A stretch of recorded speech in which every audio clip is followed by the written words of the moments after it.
प्रिय विद्यार्थियों नमस्कार। हिंदी की ऑनलाइन शिक्षण व्यवस्था में आप सबका हार्दिक अभिनंदन स्वागत। आइए प्रारंभ करते हैं हिंदी व्याकरण का अध्ययन। आज हम हिंदी व्याकरण में बहुत ही महत्वपूर्ण बिंदु को पढ़ने वाले हैं और वह बिंदु है शब्द रचना।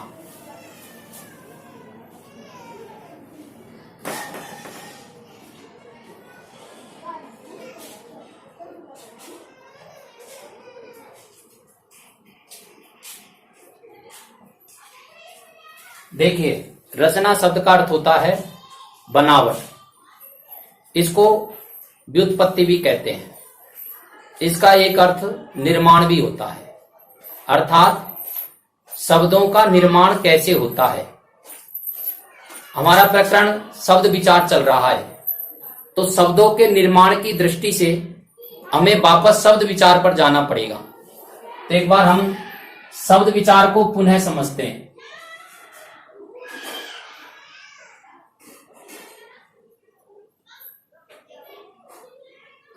शब्द विचार में हमने जो बिंदु अब तक पढ़े हैं, एक बार उनकी तरफ दृष्टि डालते हैं। तो शब्द विचार में हमने पहला बिंदु पढ़ा है शब्द। इस शब्द का हमने अर्थ और परिभाषा, ये दो बातें शब्द में सीखी है हमने। शब्द का अर्थ क्या होता है और शब्द की परिभाषा क्या होती है। शब्द विचार में दूसरा बिंदु हमने जो पढ़ा है वह है शब्द भेद।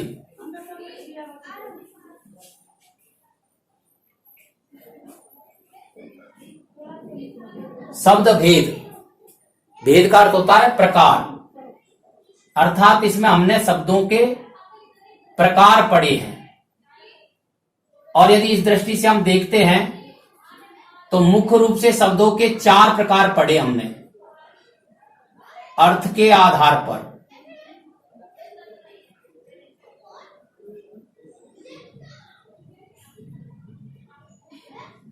दूसरा प्रकार पढ़ा हमने उत्पत्ति के आधार पर।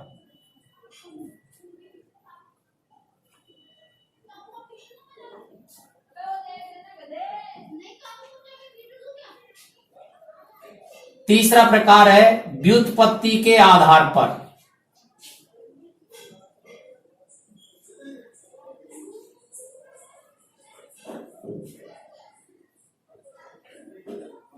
व्युत्पत्ति को बनावट भी कहते हैं, निर्माण भी कहते हैं और रचना भी कहते हैं, प्रयोग के आधार पर।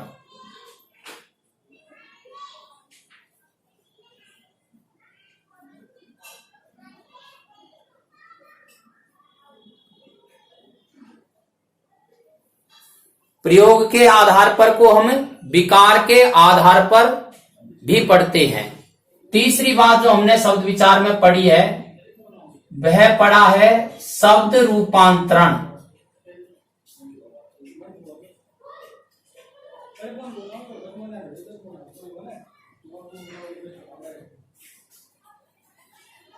शब्द रूपांतरण का अर्थ है शब्दों के रूप या शब्दों के रूप में परिवर्तन करने के तत्व या विकारी तत्व, इस नाम से हमने इनका अध्ययन किया है।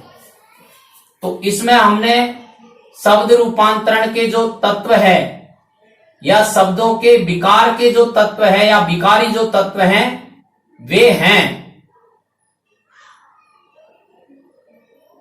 लिंग,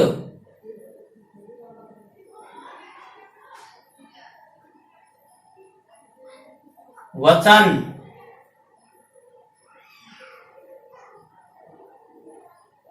कारक,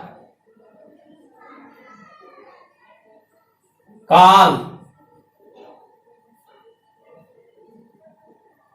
पुरुष, वच, ये शब्दों के विकारक तत्व हैं। इनको शब्द रूपांतरण के नाम से हमने अध्ययन किया है। आज का जो महत्वपूर्ण बिंदु है जिसको हम पढ़ने जा रहे हैं वह है शब्द रचना। ये शब्दों का चौथा अध्ययन हो गया हमारा। शब्द रचना।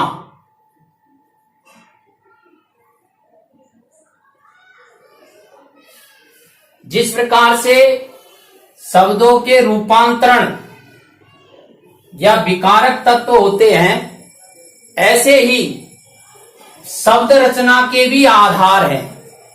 अर्थात शब्दों का निर्माण कैसे होता है, तो शब्द निर्माण के 4 आधार हैं। उनमें से पहला है उपसर्ग, दूसरा है प्रत्यय,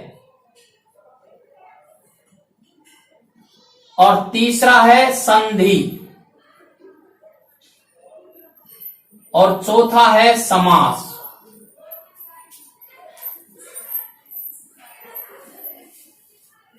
आपने व्याकरण कई स्थानों से पढ़ी होगी, लेकिन व्याकरण को पढ़ाने का ये जो तरीका है, ये आपने पहली बार देखा होगा। हमने उपसर्ग पढ़े हैं, प्रत्यय पढ़े हैं, संधि समास हम पढ़ते आ रहे हैं। 6ठी कक्षा से पढ़ना शुरू कर देते हैं। उपसर्ग प्रत्यय तो हम कक्षा 3 से पढ़ना शुरू कर देते हैं, लेकिन यह हमें किसी ने नहीं समझाया होगा कि उपसर्गों का महत्व क्या है, प्रत्ययों का महत्व क्या है, संधि का महत्व क्या है, समास का महत्व क्या है, या व्याकरण में इनको हम क्यों पढ़ते हैं। प्रकरण के रूप में भले ही से पढ़ा होगा हमने उपसर्ग, प्रत्यय, संधि, समास, वास्तव में ये क्या है, तो आज हम समझ गए हैं कि वास्तव में उपसर्ग, प्रत्यय, संधि, समास ये शब्द रचना के अंतर्गत आते हैं। अर्थात शब्दों का जो निर्माण है, वह निर्माण उपसर्ग, प्रत्यय, संधि, समास के कारण से होता है। अब मैं आपको एक बात और समझा देता हूं। व्युत्पत्ति के आधार पर शब्द भी हमने पढ़े हैं, यहां थोड़ा आप गौर करिए।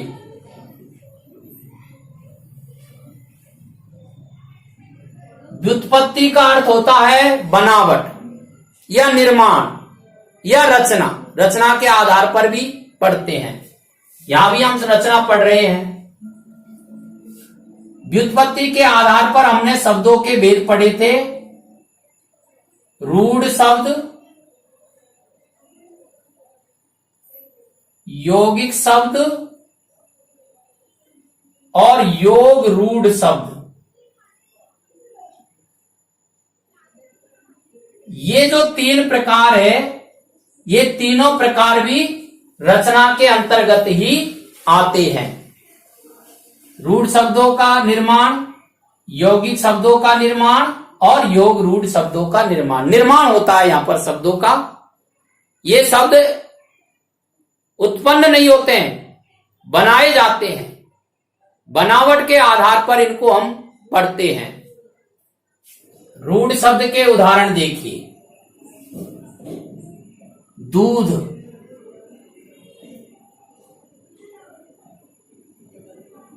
गाय, रोटी, लोटा, ये रूढ़ शब्द के उदाहरण हैं। अर्थात इनका अर्थ परंपरा के आधार पर ग्रहण किया जा रहा है। यौगिक शब्द के उदाहरण देखिए। विद्यालय,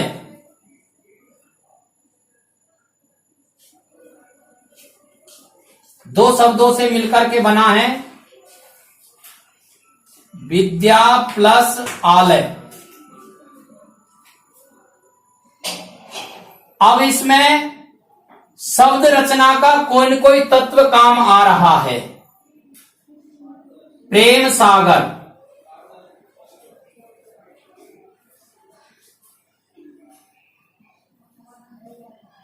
दो शब्दों से मिलकर के बन रहा है प्रेम धन सागर।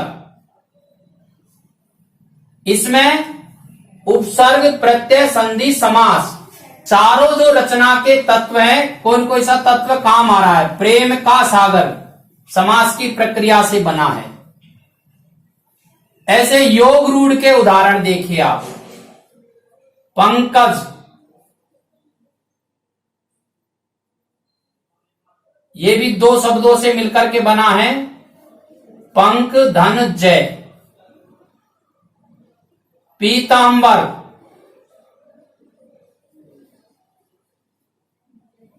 दो शब्दों से मिलकर के बन रहा है, पीत प्लस अंबर।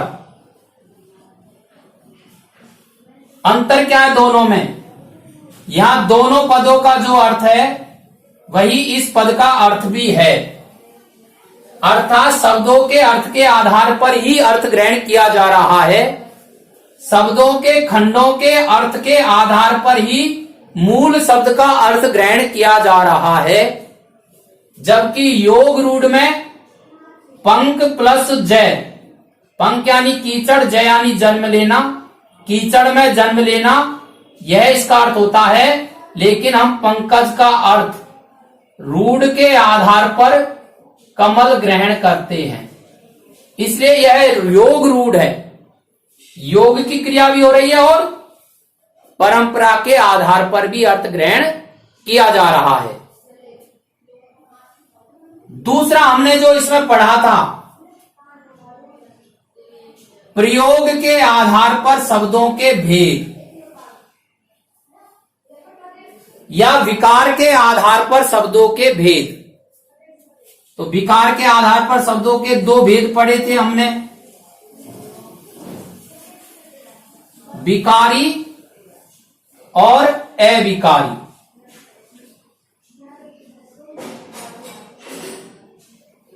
फिर इनको हमने चार चार भागों में पढ़ा।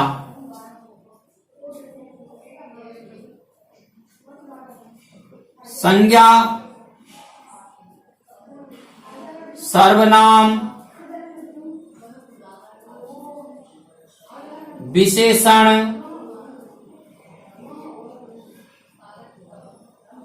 और क्रिया, ये विकारी शब्द हैं। अविकारी शब्द भी हमने चार पढ़े हैं, क्रिया, विशेषण,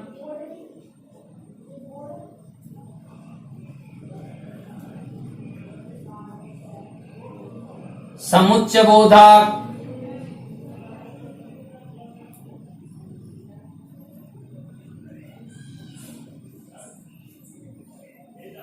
संबंध बोधक और विस्मयादि बोधक।